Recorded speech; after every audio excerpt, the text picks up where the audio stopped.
You thought our federal prisons couldn't get any more crowded?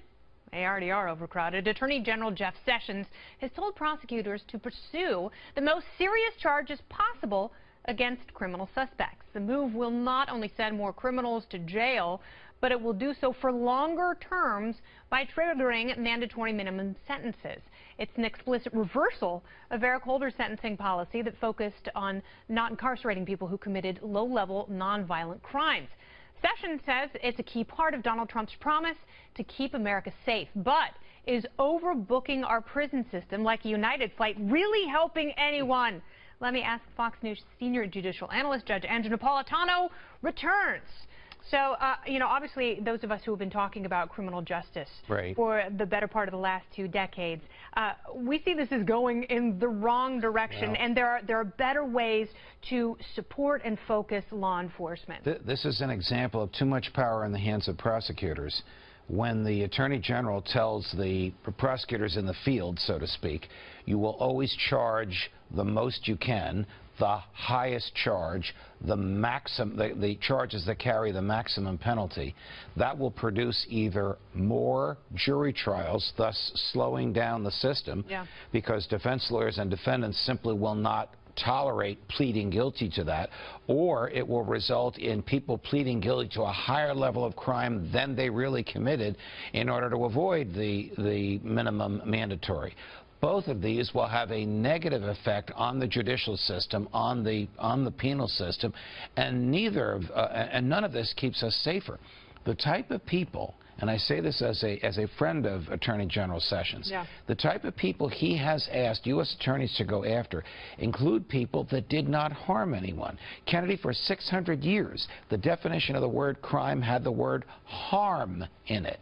So if these are people who are just drug users, recreational drug users, and he wants to prosecute them as if they were drug distributors, that is the wrong crime, the wrong charge, and they're going to put people in jail who did harm to no one but themselves. And it's also not necessarily a deterrent. And I guess that's why it's so destructive, because once you enter the system, you are absolutely changed by it. And if we view drug use as a criminal enterprise as opposed to a public health issue, the people who come out of that system are changed forever, and they, I would argue, do more harm to society because of that. But if we channel our perceptions to something more positive and get people the help they need so they can then be productive. This will put such a stress on the resources of the Justice Department.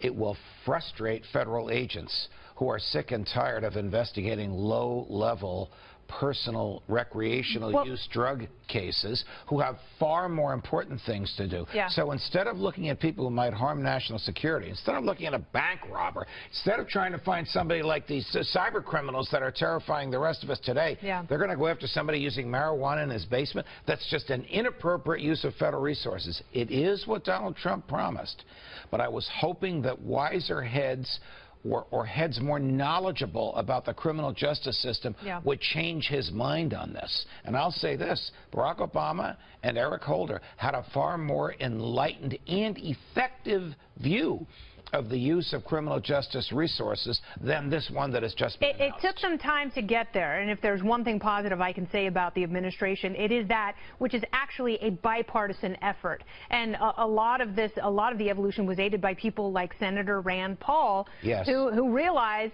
that, he even said it's minorities who are put in prison disproportionately and for too long by laws like this, as you said, put the emphasis in the wrong places where we should be fighting terrorism and we should be fighting violent crime. Now cops and prosecutors have to go after people. I am 110% in Rand Paul's camp, but unfortunately there's very little he can do. These are decisions that are in the hands of the Attorney General as to what crime to charge people with and what plea offers to offer them. It's too much power in the hands of the executive branch. It's a culmination of the war on drugs under Nixon, Reagan, Bush, Clinton, Bush, all those years. These failed where they ratcheted up prosecutions rather than pulled back prosecutions against people who didn't harm anybody. And we see the cause and effect. Hopefully, the president will once again become enlightened on this issue. We can only hope. Judge, thank you so much. Pleasure.